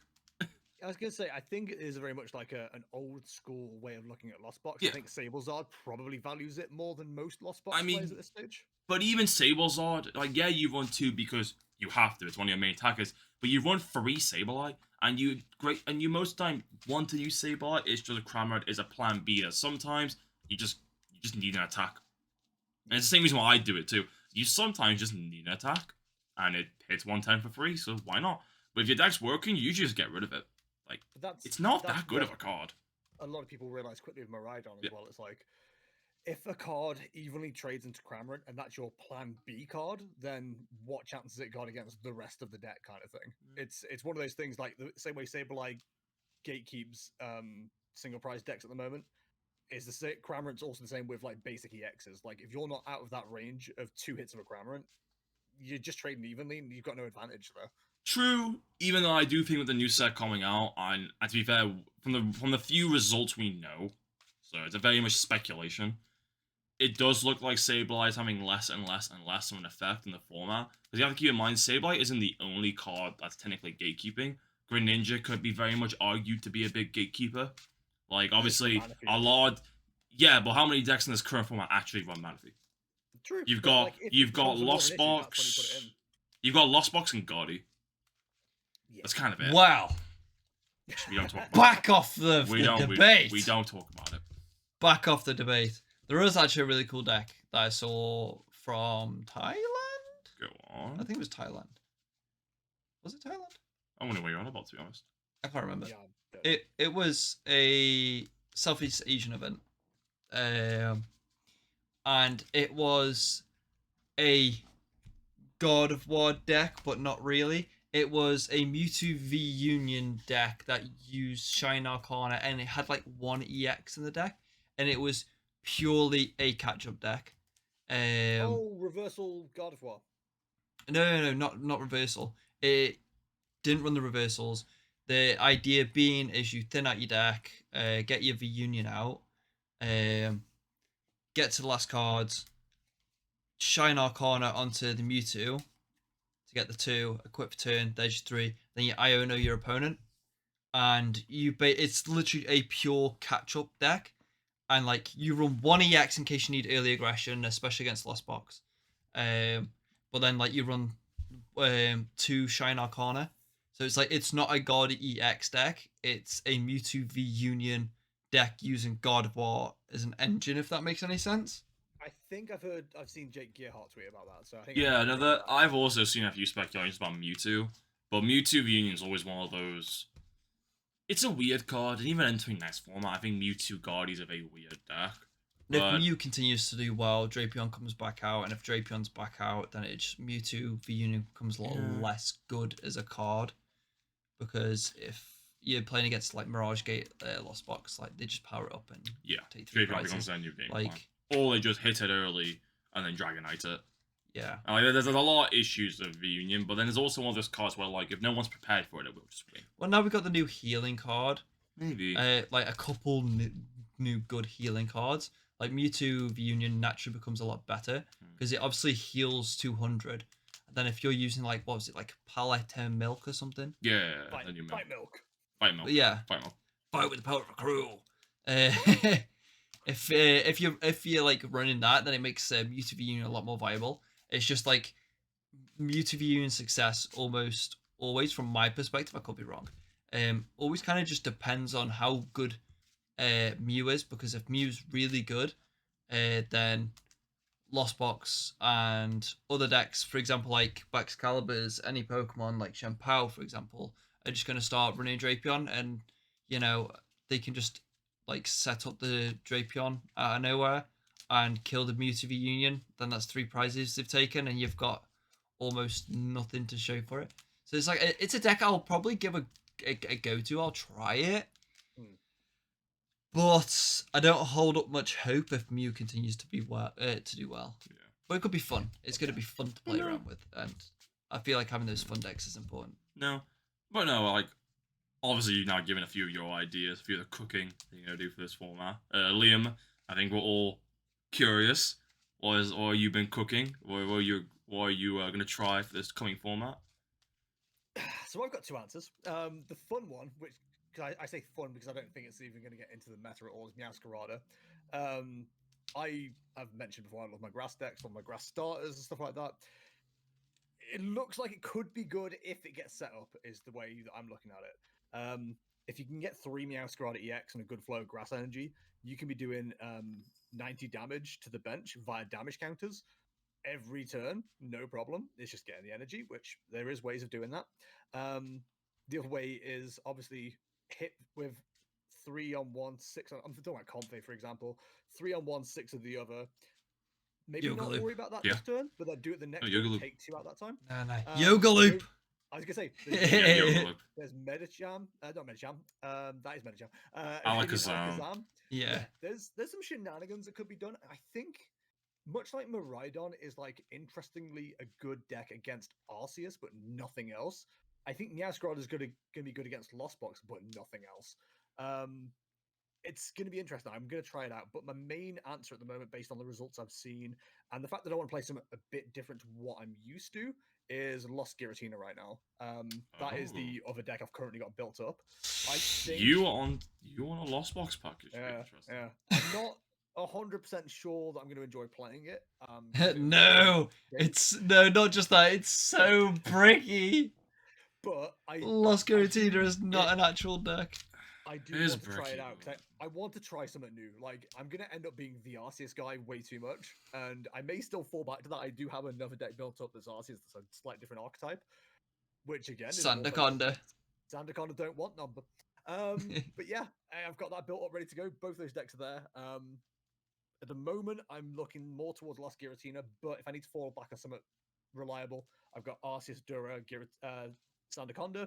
And I'm hoping Meowscarada has some representation. Like, even if it's not good now, it might end up better in a set or two or after rotation. We'll see how it goes. The one thing I do like about Meowscarada as well, which, there's going to be head shaking about this. We joked about Toedscruel earlier. Toedscruel EX is an Espeon for grass types and gets more powerful with more Pokemon that have Grass Energy attached to them. So if you can get some good synergy going there could be some interesting, like, I'm sorry, your Giratina and Sableye do nothing to me. Also, this Tentacruel hits for 280. Bye. So, yeah, but that Giratina also hits for 280. I'm unfamiliar with Giratina. What are you talking about? Shred Also, I'm checking it now, but I'm pretty sure Toedscruel is any Pokemon with energy, not just grass. It's Grass Energy, sorry. I should have been more specific. Actually, God, it's awful. Toedscruel EX.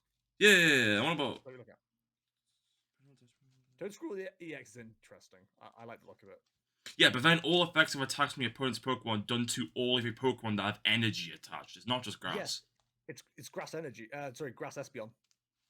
Oh, okay, that's what you meant. I heard Grass Energy, and I'm like, God, what? Michael always trying to prove everyone wrong. I mean, saying that, I do... saying that, I have a lot of disagreements with what Liam is. I mean, that's for future talks. Yeah, but also, you're not using Toedscruel and not a grass deck. Like, the attack... I mean, I just don't think you should be using Toedscruel, if you want my real opinion, but, yeah, we'll go away from you that. can be uncool and not use Toedscruel. Unbased. Unbased, unlike me and Reese, who play cool Pokemon and don't care about... Hey. Anyways, on that note, I guess I'm the final victim of this question. I mean, I wonder what I'm playing. Yeah. So I actually do plan on playing some new decks just for fun. I won't deny it. So I'm building United Wings right now for me and a friend because it's always fun to get more people. Playing it. Of course, I've duplicated the deck. No, building it for him if he wants to play it. I thought you meant like you were building it and just you and your mate were gonna play. No. I'm building it because I want to play it, but also it's a friend of mine who likes Mad Party, so United Wings just makes sense. Yeah. So I'm building that. I still have Kira, and I do want to get back on the Kira spice, even if it is goddamn awful. But primarily in terms of like what I'm actually gonna play, it pretty much will be Lost Box. Our Lost Box does get very weird in this upcoming format. It actually gets a lot weaker, not because the deck itself, but because of everything else. When the average deck is running 2 to 3 copies of Iona, you are just going to have a hard time. But Lost Box is still going to be a very strong deck, and there's always a way. There's always a way. So that'll be me pretty much for the entire format, is figuring out how do we beat all... Find a way. But yeah. Lost Box kind of rising up a little bit in like how we quite often see rock, paper, scissors going on at the top. Because if God of War is starting to be much more of a competitive deck that people like if it does jump up to tier 1, tier 0, Lost Box is one of the very few decks that gatekeep that deck quite well.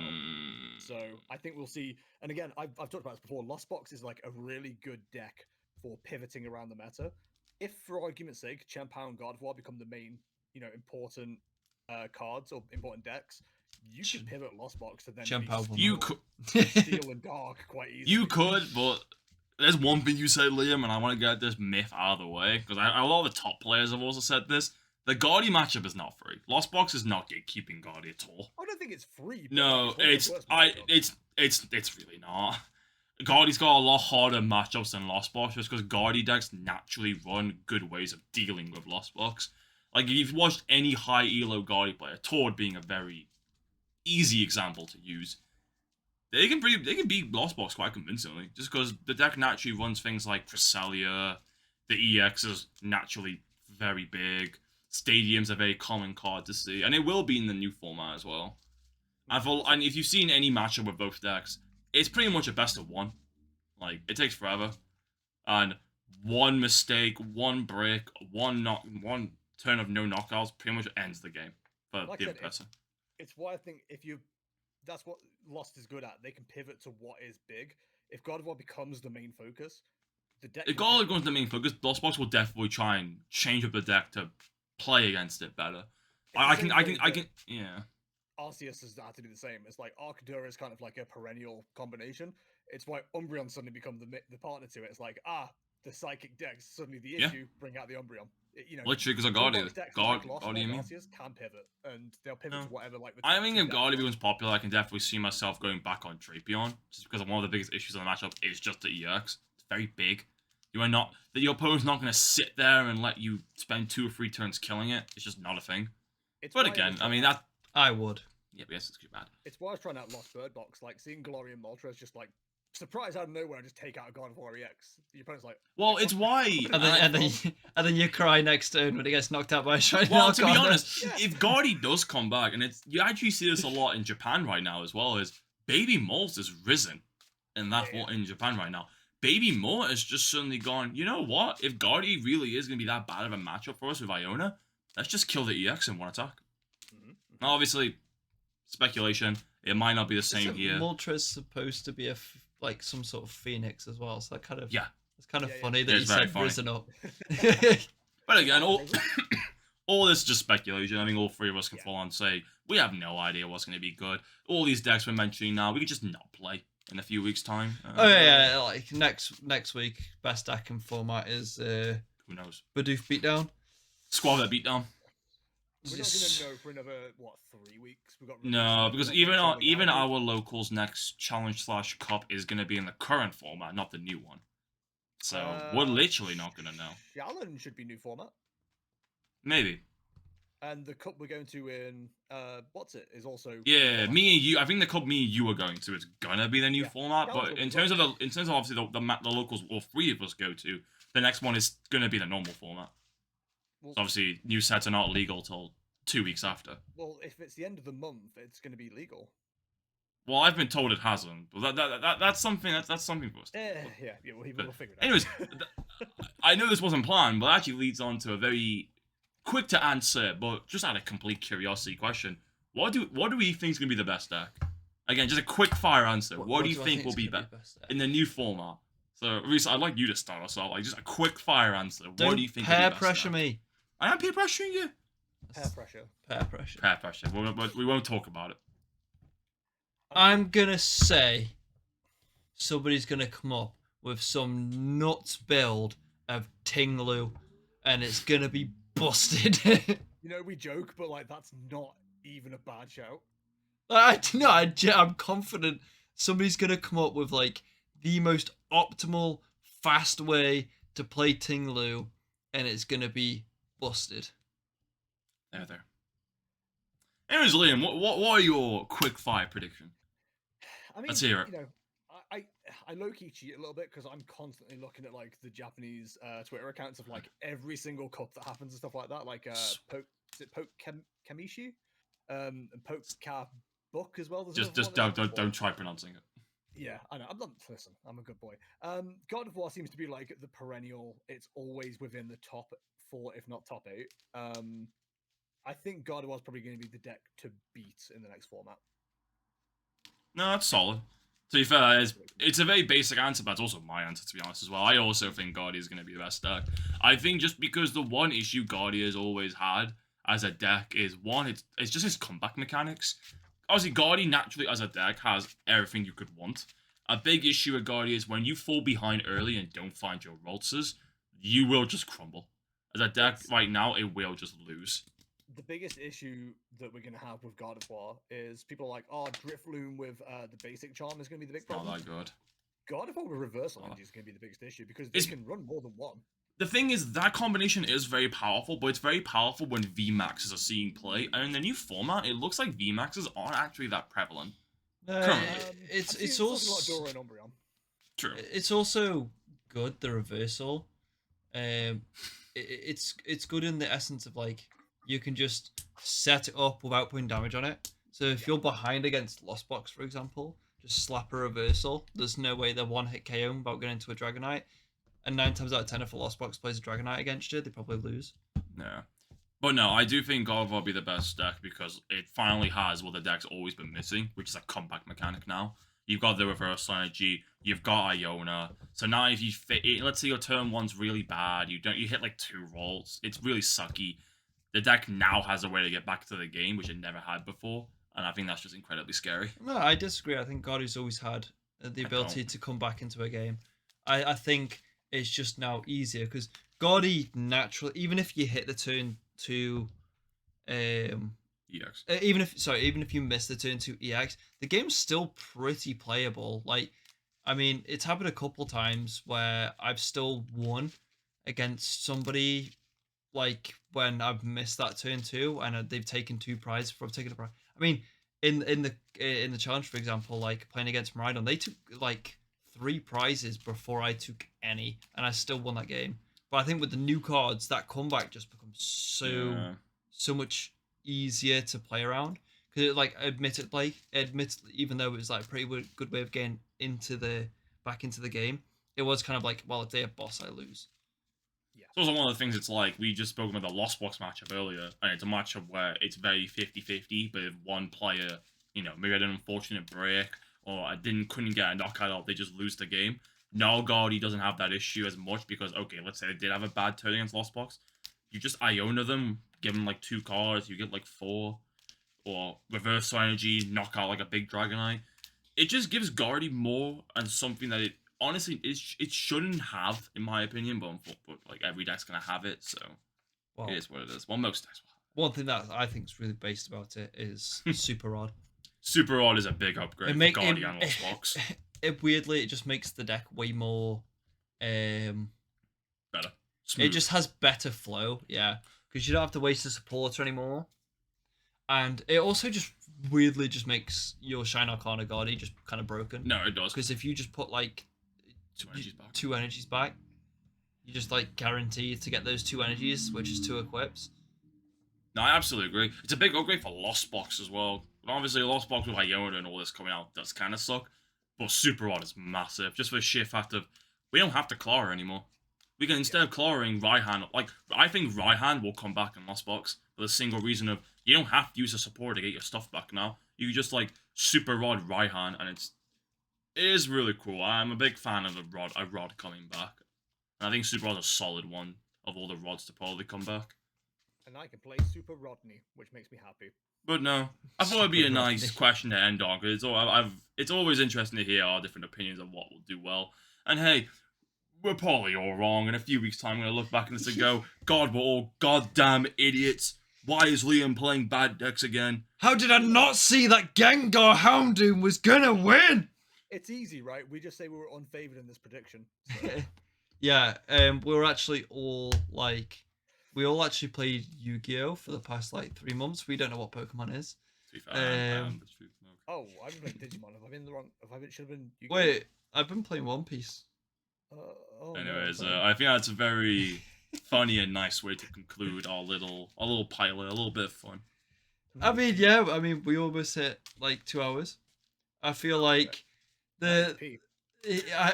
I also need to pee. Yeah, I feel like this episode went pretty well. There's some teething problems. We could definitely try and stay on topic more. I feel like we covered the points that I wrote down in the notes. We did cover them, but I feel like still a good 80% of the note, a good 80% was still just kerfuffle. Blame Liam. Yeah, I blame Liam. I blame him. But no. Do you want to end it off for us? Yeah. Right, everybody. If you enjoyed the first episode of Same 60 Podcast, then make sure that you go and follow twitch.tv/jestertainment. That is Liam's channel. Or if you want to see more of me, go on to the Manaflux TCG channel on YouTube.